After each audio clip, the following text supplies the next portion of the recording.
What's going on, people? What's happening? What's happening? Tony Guns, back at y'all again with another one. I want to talk to y'all about the squeegee kid situation. I'm sure as most of murderers have heard, Baltimore City people and Baltimore County, Baltimore in general, Baltimore people in general. I'm sure if y'all have heard the news about squeegee kid that got into it with some guy last week, and which resulted to the guy getting killed, getting murdered, things of that nature. The guy, got out of his vehicle with a baseball bat and decided to approach the squeegee kids. Decided to take action in his own hands. Now it was obviously things that transpired outside of that. Supposedly the guy got hit with a rock, or they threw a rock at his car or something. It was just an altercation back and forth between words, and the words eventually escalated, and it was multiple people involved in terms of multiple squeegee kids that was out there. I don't know in terms of any other adults or any other vehicles that may or may not have been involved in the situation. However, what it did result to is the man, deciding to take action into his own hands, getting out of the car, getting out of his vehicles, and going over not one, not two, but 8 lanes to approach the kids. So today's order of business, outside of our original order of business, which is building leaders and creating kids operation by building national development over generations. Today's order of business, what I want to speak to is emotional intelligence. Emotional intelligence, more so in adults, males, young men, you feel me, males in general, but our men. But before I dive deep into that, the conversation that's been surrounding this particular situation and scenario is whether or not the young man should receive, not only should he receive charges, the conversation isn't should he be charged, but more so should he be charged as an adult. At the time that it actually happened, he was literally 14. The time that he was apprehended by police or took into police custody, he had just turned 15, which was his birthday. But at the time that the incident had happened, the kid was 14 years old. And I'm not saying have sympathy and be sympathetic. The bottom line, the kid was wrong. The kid was wrong. They aren't supposed to be out there on the corners. They're not supposed to be out there, in traffic and things of that nature. So it was wrong. But deeper than that, understand this. And a lot of people are saying, he was an adult, so he did an adult thing, so he should be tried as an adult. To each his own. That's one opinion. Then others are saying, like, the guy shouldn't have never got outside of his car. It's another opinion. So today I just want to offer my opinion, offer my advice, offer a solution. So first I'm going to start with my opinion. My opinion is, 1, the little kid was wrong. They shouldn't be out there. 2, the guy was dead wrong. He shouldn't have got out of his vehicle. He shouldn't have got out of his vehicle. Like, if for whatever the reason you feel that you can't stand the situation, or that is a situation that you don't want to be in, and they're not respecting your time, your space, your vehicle, your personal space, remove yourself from that situation. Remove yourself from that situation. Remove yourself from that situation. And if you feel like for whatever reason your life is threatened or you're unsafe, call the police. Call the police. I want to speak to that thing called emotional intelligence, and I'm going to speak to it from this aspect. This isn't in an attempt to back the squeegee kids by no means. This is an attempt to, to make it seem as, or give them a pass by any stretch of the imagination, by no means. This is to just address some of the things that we're dealing with in Baltimore and across the world in general with men. Men not truly being men. Because if that was a real man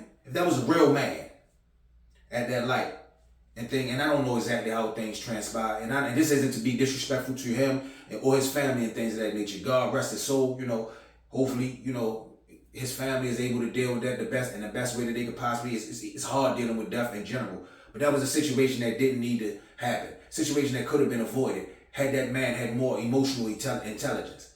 That's the problem that so many men of today is missing. Emotional intelligence, not really having the fortitude to, 1, grasp hold of yourself, grasp hold of your emotions, and realize the best course of action in any situation that you're in. Now, it's easier said than done because oftentimes in those short bursts, those short periods, you're flooded with emotions. But that's when practice come into play.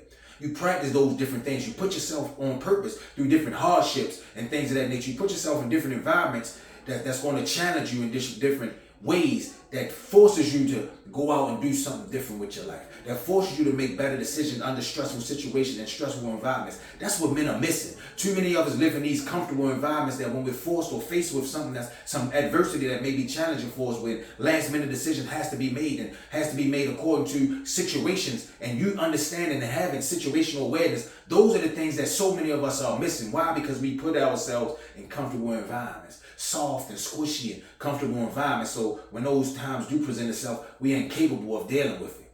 We're not capable of dealing with it, not dealing with it in a manner that is conducive to our well-being or the well-being of others around us. We have a responsibility and a duty to come home to our families, to protecting and providing for our families, but also in our communities. Okay, granted, those two people may come from two very different environments. The squeegee kid down to the man that was in the car that ended up getting killed. They may come from two totally different environments, but regardless of what, for whatever the reason, their environments were forced to intersect for whatever the reason. And I'm sure that maybe them two environments have never intersected that day, but I'm sure that he's come across these type of people and these type of individuals and these type of environments multiple times. The thing is, he don't put himself in that environment or have not put himself in that environment enough to understand and interpret what he was dealing with. So that's say, Gun, so what you giving a squeegee kid a pass? By no stretch of imagination, but understand that these are kids that we dealing with. And I'm talking to men right now. You are a man. He says, so okay, so how would you handle that situation? Well, the fact of the matter is, and they say it's easier said than done. It's easier to say what you would do if you were there, but you wasn't in the situation, so you don't know what you would do. I can't say that because I work in downtown Baltimore. So I deal with it, and I've been living in Baltimore my entire life. First of all, let's be clear on that. Squeegee Kids ain't just started. Squeegee Kids has not just started, and that's the thing that I need to speak to. Well, I'm gonna get to that first. Let me stay the course. I've been here all my life. I've been here all my entire life. And like I said, it hasn't just started. The best way to approach that is the same way that I feel like I approach it on a regular. Whenever I have to deal with him, whenever I see him, I roll my window down ASAP. Yo, excuse me. No, I don't need mine, and I appreciate it. Look, if I had a couple dollars, I would give you a couple dollars. Give y'all a couple dollars, but I don't have none on me right now. The next time I see you, I'm gonna make sure I take care of y'all. But do me a favor. Make sure y'all do it with decency and order. Make sure y'all do it with decency and order. You gotta make sure that y'all respect yourself and everybody around you. You know, that way you don't have to worry about anybody bringing any hurt, harm, and danger to you. Make sure you do it like that. Like I said, next time I see you, I'm gonna take care of you though. And oftentimes they respond with, all right, man, all right, OG, or all right, big man, thank you, man, I appreciate it. Give you a pound, I appreciate it. And I said, and that's reciprocated. Respect.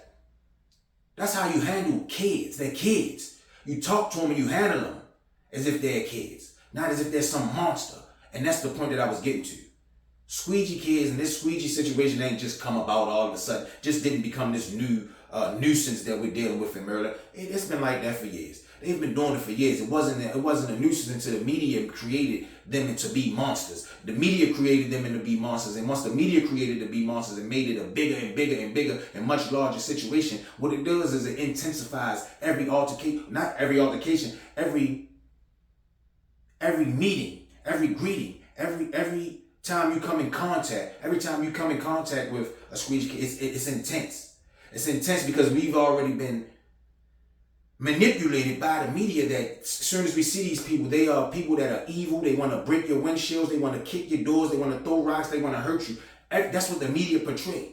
And it's not like the media. I can't say whether they're doing it on purpose or not. I believe that that's something different. The bottom line is that's what we're getting. That's why every encounter with them is always going to be negative because it's always seen in a negative light.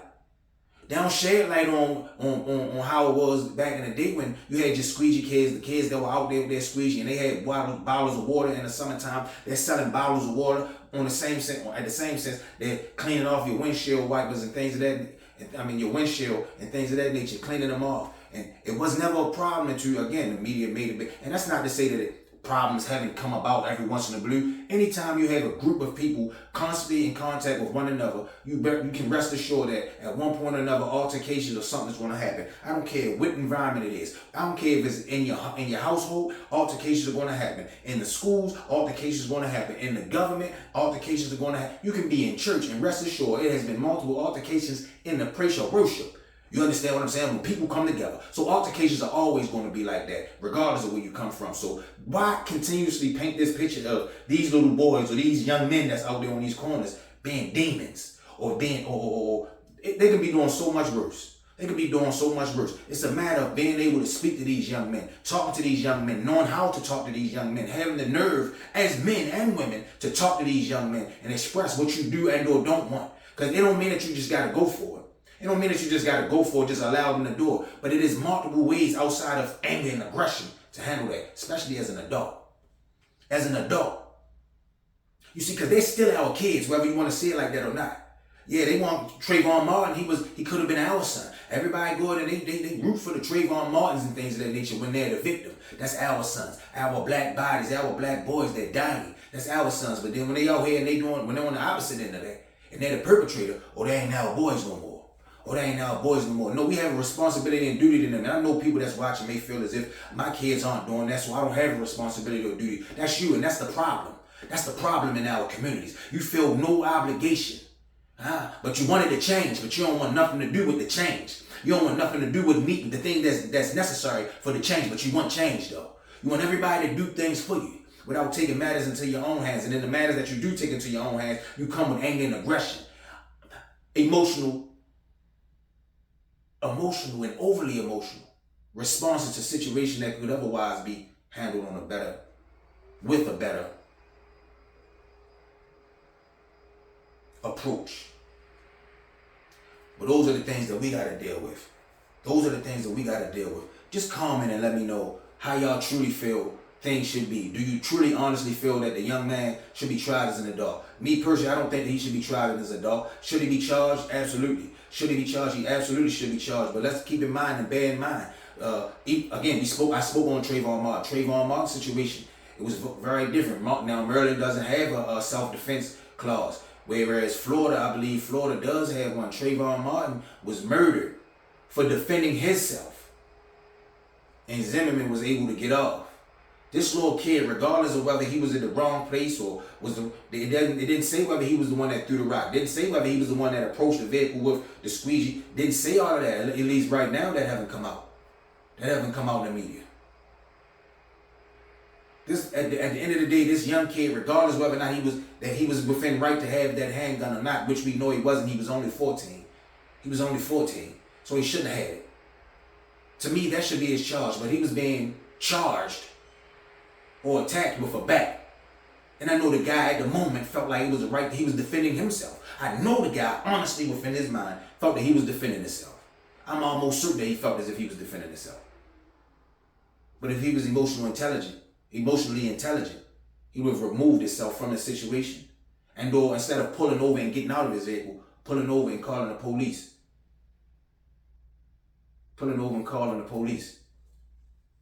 And now his family has to go on and move on without him because of the bad decision that he made in those moments, not understanding and grasping emotional intelligence. And that's what we're lacking in today's men. Emotional intelligence. He should have had the emotional intelligence to be able to speak to them young men. As an elder, being able to speak to them young men, approach them young men, say what it is he like and or don't like without being disrespectful, and almost certainly would possibly, I can't say certainly, but quite possibly get that same thing in return, that same energy in return. Too often, and I mean this when I say it, and again, this is not to back the squeegee kids by any stretch of the imagination, but if you live in the Baltimore City area and you see these squeegee kids on the regular, be honest with yourself. Be honest with yourself. Be honest when you watch this. 9 times out of 10, when you see these kids out there, it automatically agitates you because you don't want it done. They do a half job because they really don't have time to do it because they're in the middle of the street and the light is only but so long, so they do a half job on it. two different kids on one side, so they only getting half of it. It agitates you. It agitates you when you tell them no and they still go ahead and spread on there. It agitates you. Tell the truth and be honest. Now tell the truth and be honest, and as much as it agitates you. How many times have you seen individuals or been that individual that cuss them out and say, I told you I didn't want it done. You did it anyway. I told you I didn't want it done. And you get into those type of, I see it done all the time, where people literally get so mad and so frustrated because their windows got squirted. Because their windows got squirted. Because they did a bad job. Because they didn't have time. Because you told them no. Or you waved them off. No, I don't need it done. And they did it anyway. Imagine how many times you've seen people, literally, more often than not, I guarantee you, more often than not, the aggressor are the individuals in the car and not the kids. And I get it. It's a nuisance. You don't want it done. It's my personal space. I get that. I get it. But come on now. They kids. Regardless of how you see them, regardless of the thug that you may see them, the demon that the media may portray, they're kids. Set an example. I'm talking here, y'all. Building leaders and creating kings operation by building national development over generations. The solution is find things for these young men to do. Find things for these young men to do. Men, step up in our communities. There's so many different outreach programs that you can, if you don't want to spearhead your own, there's so many of them that you can become a part of that can help out and help guide and gear some of these kids in the right direction. Gauge what needs to be done, take it on, and move forward. That way you don't constantly have to be in constant disarray when you come across these supposedly thugs with a squeegee in the water bottle. You don't have to be a disconnect. You can be connected if you just take your time to step outside of your comfort zone. Get off of your comfy couch. I know you work hard, you're tired of it, you don't want to have to go through, but stop complaining. Stop moaning and groaning if you ain't going to do nothing about it. If you ain't going to put back. With that being said, I ain't going to talk your heads off. Let me know what y'all think. Leave a comment, like, and subscribe. Until then, building leaders and creating kings.